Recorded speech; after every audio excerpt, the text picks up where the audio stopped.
Welcome to Picnic of a Century. Picnic of a Century is a podcast designed to share encouraging messages that will motivate people.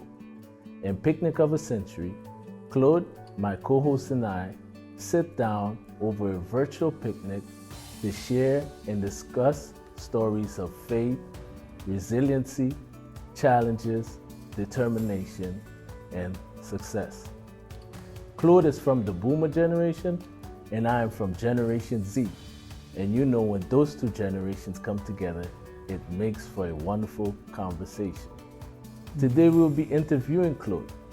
He is the creator behind this podcast, and today we will sit down to ask the important question of why. Why now at 77 years old? Claude is a dedicated member of the church and community. He is a hardworking father of 4 with 1 grandson. He is a loving dad, husband, and friend. Let's welcome Claude to the show. How you doing, my friend? I'm doing great. Nice to see you, James. Nice to see you too. Yeah. So good to be sitting down with you and just finally get to do this. I know we've been talking about it for a long time, and so now we sit down to, talk about the creation of this podcast and why did this thing just come out of nowhere? Yeah.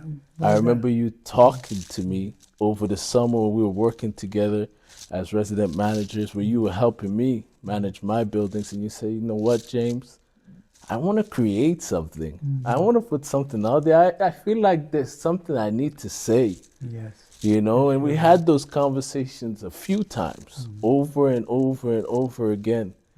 And we finally sat down for real at the Tim Hortons and started creating this idea, putting it together and stuff like that. And now we're here. We're really shooting this thing. Yes. So why now?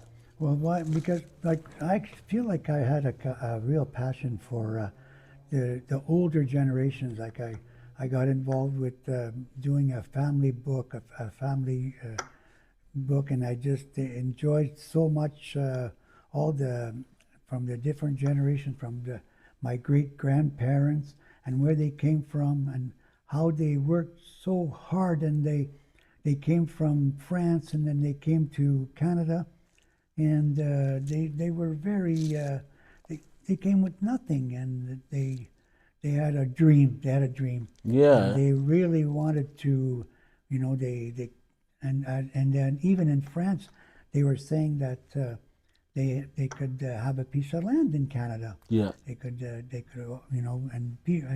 people like couples were with families would come, and they started to even the land they took, and like even my great grandfather, when they came, they went in Saint Agathe, and there was just bush there in those days. In 1879, there was nothing but bush there. Wow. I don't even think the town.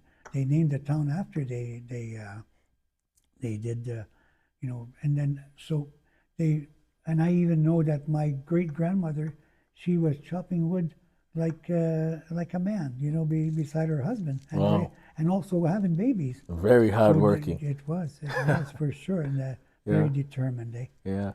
And so then my like I say, my great grandpa, then they had about 12 children, and mostly boys.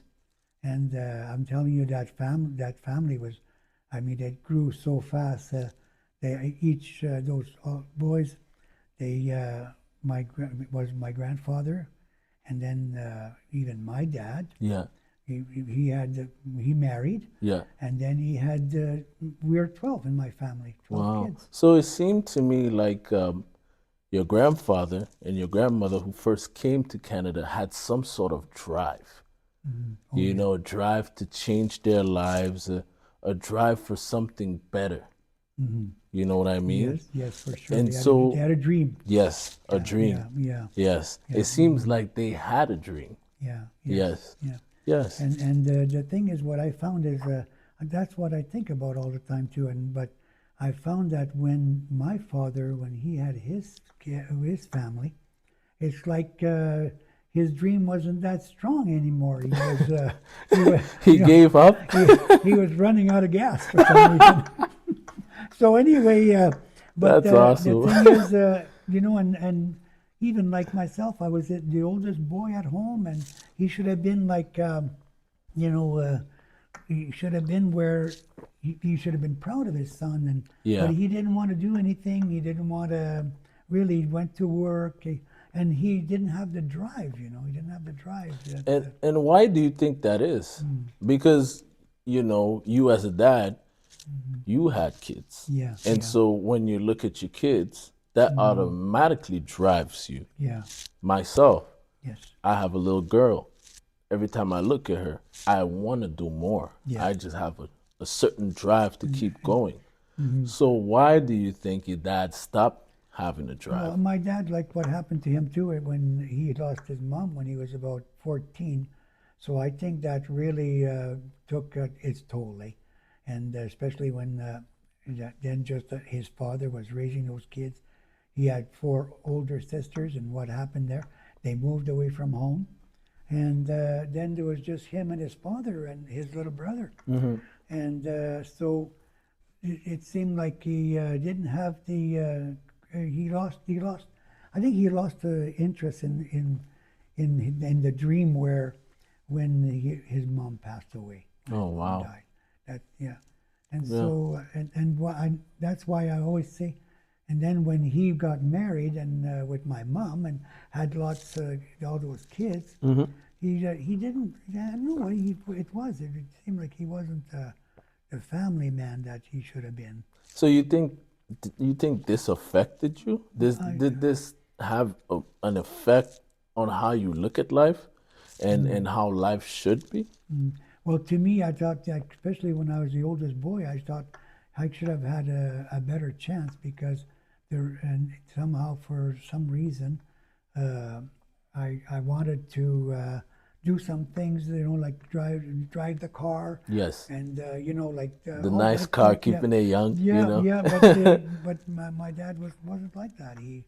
He was just that kind of person. He was more going to work, coming home. I'm tired, and so. But what happened to me is really it did discourage me at one point in my life, and I was like thinking like, well, I had to leave home anyway because that didn't work. We didn't get along, Wow. and I had to leave home. So when I was about 17, I left home, and I cut my ties with my father.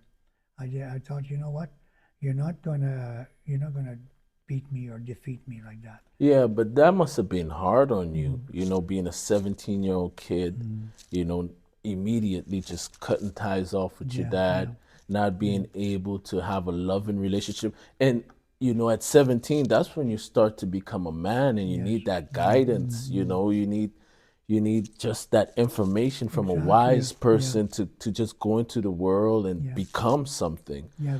And so I know that must have been hard for you. Well, because especially when you're a teenager too, you need that. Like the way I looked at it is, I left home because I didn't want him to destroy me like that. Yeah. And I also suffered. I even went to the doctor one time and I told him about this, and he wanted to give me these. He wanted to give me some pills, and he says, "Oh, these will help you. You're suffering depression. They're Wow. depression pills." Well, And yeah, I didn't bother with that. You know what I did? I threw that in the garbage, and then I ended up in the city, and I ended up with this job, and this was a hard job, a Oh, very hard man. job. And I'll tell you, I worked hard. This job that I had was actually kind of construction there, Yeah, and I was lifting that's hard work. heavy stuff, and Yeah, that's and really hard work. one guy told me, he said, "Oh, you're too small." I was just a little guy. Yeah. Says, "You're very small. I don't think you're gonna last on this job." Give it up. So anyway, but Oh, wow. what that did to me is it made me stronger, really did. Yeah. And in my mind, Wow. and I even thinking like, no, I'm not gonna be beaten. Yeah. I'm gonna beat this. Yeah, depression did. is Yeah, yeah, and I it's did. really hard. Yeah. Yeah, and I just been, and even I and started dating a girl, and we married, and you know Yes. what, to me it was just right. It was good, and I was, Yeah. yeah, So it seemed like seeing your dad being like that changed your trajectory of what your life was going to be, yeah, right? It seemed like you started to have a shift. For example, you going out there and moving from home, that demonstrates to me that you don't want to be in an environment like that, and you don't want to be a father like that. yeah, yeah. So how did this outlook help you in fatherhood? You being a dad to your girls, and Yeah. now having a grandson, and Yeah. being with your wife and stuff like that. How did Well, you going through yeah. that change your outlook? I always said to myself, when if I get married someday, I will not be like my father. I will not raise my children like that, because as far as I'm concerned, I was just like, uh, and I and when I got married and that had children, Yeah. I just really I just really embraced that. Yeah. I remember taking my little girls to the park and doing all kinds of stuff. We would look at the birds going by, and Wow, I that's noticed all beautiful. those things. All those things, look at the Yeah. little rabbit, look at the bird, Yeah. and we would just think and they were just they grew up where like it was good, Yes. and that's one thing I promised myself, and I think I kept my promise. Yes. Yes. Yeah, I Being a did. good Yeah, dad, yeah, demonstrating yeah, yeah, good traits and yeah. good values and stuff like that. So, how do you think? It, my other question actually is, do you think that Christ had something to do with it?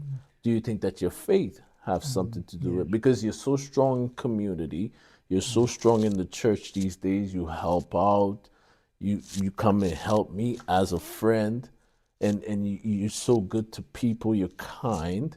And so how did faith have an effect on Yeah. how you maneuver through that season of life? Well, I think that faith had a lot to do with it. That's for sure. Because I even remember when my grandmother, and I was just little then, and my grandmother was sitting in the chair, and she looked like she had the Bible on her knees there, Yes. and she was just. I thought she was a saint.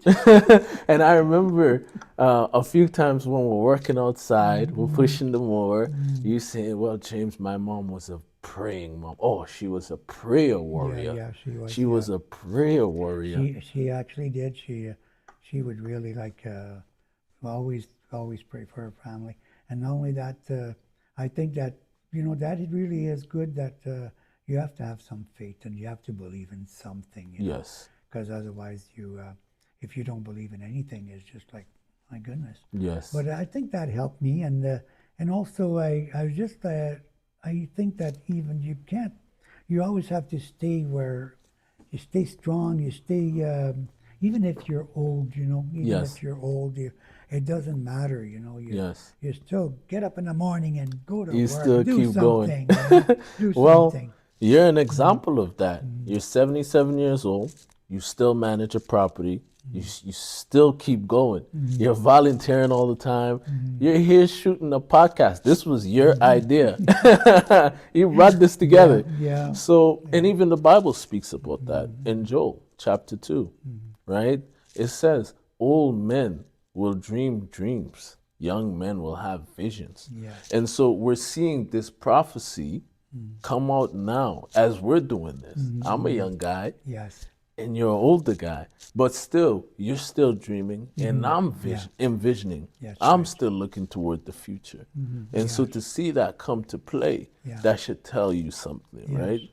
And I think that one other thing that really saved me was those people that did that Yes. they were so strong. They were like they gave us good blood. Good blood. We call them the pioneers. They gave us the good strong blood. Yes. We're not going to give up. No way. No, no. They would be ashamed of us. Yes.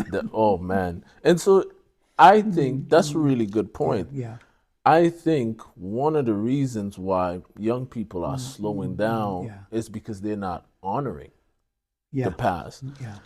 When you know how hard a parent has worked hard to make way for you, for in my example, my dad paved the way for me to come to university, right? And so I have to honor that because now I have to pave the way for my daughter, Yes. and she will have to do the same for her kids. And so I think we have to honor those people because if we just chuck it to the side and don't think about Yeah. it, then we almost don't have a reason to live, Yeah, exactly. right? Yes, yes. Yeah. You have to be an example to your children. Yes. And if your children see you that you do good, then they are going to do fine too. You know, Yes. that's an example. That's the way it is. Yes. And to me, the thing is, what I don't understand how that I turned out this way because I didn't have a very good start. I mean, I'm happy you did. Yeah, yeah. But one of the things that I did is I didn't let it get to me. You know, it was just like I seemed like I had that in me where I didn't let it really bother me. I just after a while it was just like, you know, it was going to be okay, and I was going to be, you know, I was going to survive, and I was going to do well. You know, Yes. and I think I did okay. If I Yes. look back, I'm not sorry. Yes. It's been good. No, yeah. Yeah. I mean, it was, if I'm imagining you being 17, I could tell it was very hard. It's never easy, No. to go through something like that. It's a very tough thing.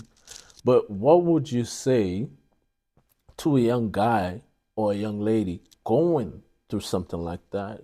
Some, parental discussion, they can't get along, and it's the friendship is not what it's Yeah, like supposed to especially be, the family. relationship. You're living Yes. at home, and this is not Yes. working. Yes. I know.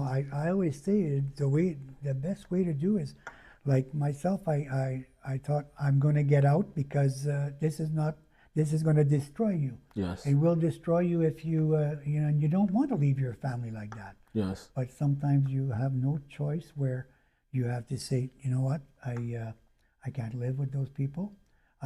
Because that would have took me down such a bad road. Yes. I'd probably be living under the bridge, like that. Yeah.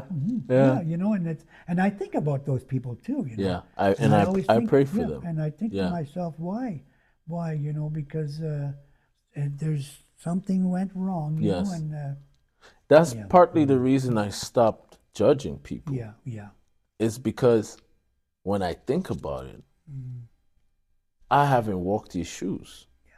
If I walked your shoes, I don't know if I would have reacted Yeah, that way. yeah. You know what I mean? Yeah. And so that forces me not to even, I pray for them instead, and I love them. Even if I don't have a conversation with them in my heart, Yes. I'm praying for them. Because you just don't know what that person went through. Exactly. Yeah, That's and so, right. yeah. And it's just like it's just one of those things that you have to Yeah. So what kept you going? What kept you pushing through? Because I know it wasn't easy to get up in the morning. It wasn't easy to just, act like everything was okay. Yeah, So yeah. what it is that kept you going? You wake up in the morning, you're just like, I just have to get it done. Yeah, Like, what yeah. was that? Yeah, well, I think like I say, my faith really helped me. That's for sure. And like my children, like sometimes I remember when the kids were small, it was so nice, and those years went by so fast. To me, they did, and it was just and you're raising the children, and it was so nice. Yes. And then at the end, you see them all grown up, and you're proud of them. Yes. Yeah. Yes. And that's the reward that Yes. you get as a parent. Yeah. Yes. So, as we come to the end of the show, what is it you would like to leave with the people today? I think one thing that I got out of it is it doesn't matter what age you are, you should still be fruitful.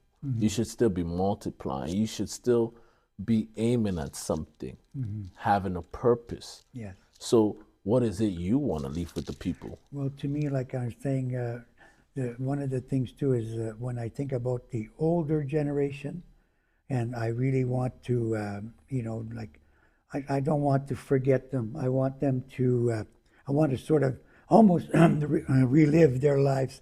I want to, like mention them. That's what I mean. I want to mention their lives, and make sure that,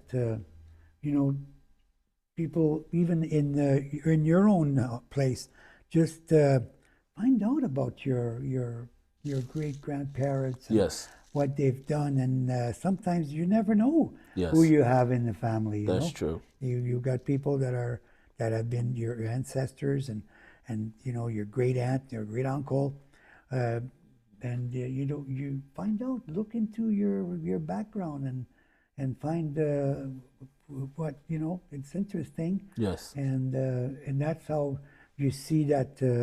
That's how I think you stay strong in your with your family and Yes. your roots. Yes. Yeah. Because that's important. Yes. Yeah. Yes. Knowing where you come from. Yeah. Knowing what the people before you went Yeah. through, the struggles, right? Yes. The resiliency, the Yes. push to win, to create something And sometimes out of nothing. and sometimes bad days, but yet, there's more. I think there's more good days than bad. Yes. For sure, because you just keep going. Yeah, and, you just keep trucking. I even talk like to the elderlies. It's you live in a home, you can enjoy that place. Yes. You just think about something and get everybody motivated in there. Start a party, eh? Oh, my friend. But but that's right. But even myself, I'm thinking I'm going to be in a nursing home soon. Yeah. Someday, and I'm gonna party in there. You're gonna invite me? Sure. Oh, that's awesome. So that's So that's what I want people to get out of it. To get where they feel like, hey, I can do that. Yes. Yes, I can do Yes. that. I can finish the race. Yeah. Yeah. Well, thank you so much for getting me to do this and joining you in doing this. I really love what we're doing, and I just hope we continue to do it and continue to motivate people through storytelling, sharing stories and the different things that we face in this life. It's not easy. Yes. But with faith and perseverance and resiliency and determination and good people too. Good around people, you. love. Keep good people around you. Yes. That's another thing. yes. Sometimes you got a person that is not that doesn't please you or doesn't want to help you out or anything. That person. Yeah. Yeah. So, but I mean, you keep people that will uplift you. Yes. You still love them, but Yeah. Yeah. Yes. So thank you so much. Okay. Yes. Right. Well,